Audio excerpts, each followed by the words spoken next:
Bonjour et bienvenue sur Notice de parents. Aujourd'hui, nous allons répondre à la question de Céline. Céline a 2 enfants. Une ado qui est gymnaste. Non, c'est une blague.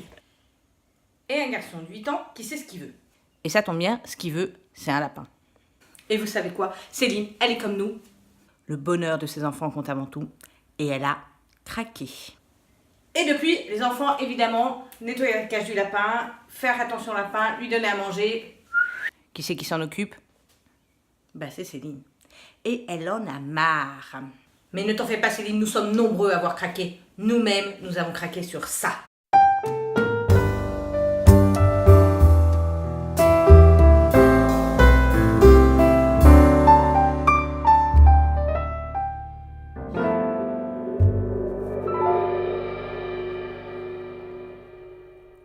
Alors, comment a-t-on fait pour responsabiliser l'idole du lardon?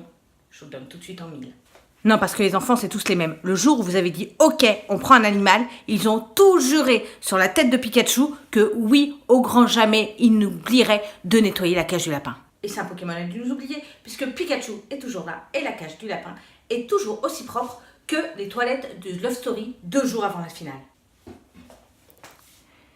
Ouais, bon, on a les références qu'on peut, hein.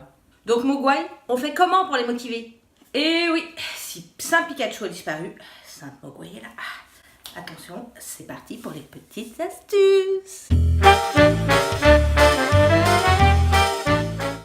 Oui, d'abord, je vous dirais de tester avec un poisson rouge. Amis de la SPA, bonjour, on ne crie pas, on attend la fin de mes explications. Pourquoi un poisson rouge? D'abord parce qu'un poisson rouge, ça ne vit pas pendant 12 ans, donc on peut tester sur une courte période la motivation de l'enfant. Et puis un poisson rouge, ça correspond à tous les âges. S'il est petit, 2, 3, 4 ans, il peut déjà commencer à donner à manger à son poisson tous les jours. Et s'il est plus grand, à partir de 7-8 ans, il peut vous aider ou il peut tout seul nettoyer le bocal du poisson. Et déjà là, ça va vous donner une idée sur son investissement et sur une durée donnée pour voir s'il est capable de s'occuper d'un animal. Non, mais parce que c'est sûr que le nettoyage de la cage de lapin à 8 ans, quand c'est le premier animal qu'on donne, vous avouerez que c'est quand même pas top. Donc, on commence par rapport à l'âge et par rapport à la sympathie de la tâche. Mais on ne déroge pas, c'est-à-dire que si à 8 ans, vous avez décidé qu'il donnerait à manger tous les jours au lapin, c'est à lui de le faire. Et plus il va grandir, et plus on complexifie les tâches. On commence par donner à manger au lapin, et on finit par changer la cage ou nettoyer la litière du chat.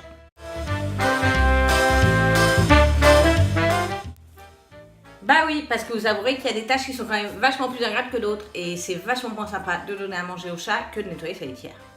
Donc on va faire un petit tableau de roulement. Chaque semaine, on change de matière à ce que ce soit pas toujours le même qui se retrouve à nettoyer la litière ou à ramasser les crottes du chien dans le jardin, pendant que l'autre lui donne juste à manger ou s'amuse avec lui dans le jardin.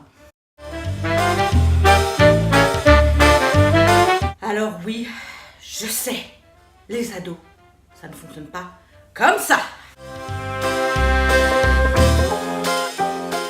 Maman, je te jure que je vais m'en occuper de ce chien, je ramasserai ses crottes, je le sortirai soir et matin, je lui ferai des câlins, je vais tout faire, tu oublieras totalement qu'il existe. Quoi? Qu'est-ce que tu dis? Quoi? Mais je l'ai déjà changé avant-hier, la litière du chat, c'est bon, c'est pas la peine de le faire tous les jours, il crotte pas tant que ça ce chien. Le mot que je cherche est... bref.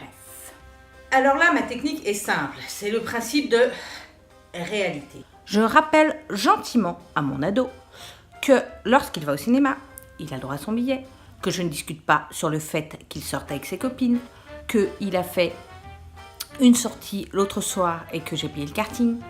Et que par conséquent, vivant dans cette maison, ayant affaire à tous les attraits de la maison et vivant sur mon salaire, il a le droit à une participation notoire. Et que par conséquent, non, je ne changerai pas la litière du chat. Et que surtout, s'il ne la change pas, la litière va finir dans sa chambre parce qu'il est hors de question que les infusions de la cuisine arrivent sur le repas de midi. Je pense que 1. Il va réaliser que quand même, il abuse. Et que 2. Après une telle puanteur, surtout chez les filles, l'idée de changer la litière va peut-être lui venir en tête. Et maintenant, pour information, je vais vous montrer les petites routines toutes simples que l'on a données à l'idole du lardon pour pouvoir 1. pouvoir avoir une bonne relation avec son chien. Et 2, l'obliger déjà à avoir des responsabilités vis-à-vis de cet animal.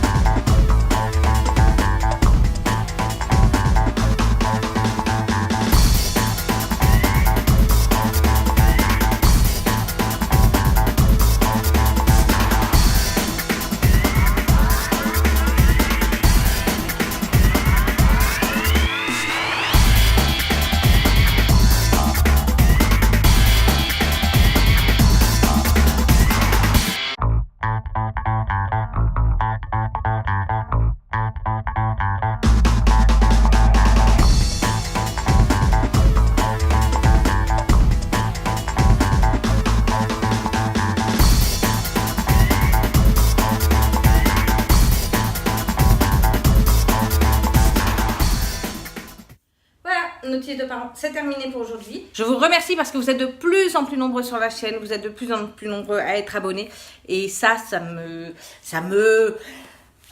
Voilà quoi, il n'y a pas de mots. Et puis avant de partir, je voudrais faire un gros merci à ma copine Jenny de la chaîne Jenny au Pays des Merveilles. Je sais que vous êtes beaucoup à venir ici parce qu'elle a parlé de moi sur sa chaîne, sur sa page Facebook, sur son site Instagram, partout. Je le sais. Donc je voudrais lui faire des gros bisous. Si vous n'êtes pas venu par elle et que vous ne la connaissez pas, allez la voir. C'est Jenny au Pays des Merveilles. Hilarante. Et pour les autres, merci d'être venus jeter un œil. Même deux, je vous les rends dès que possible. Bon, allez.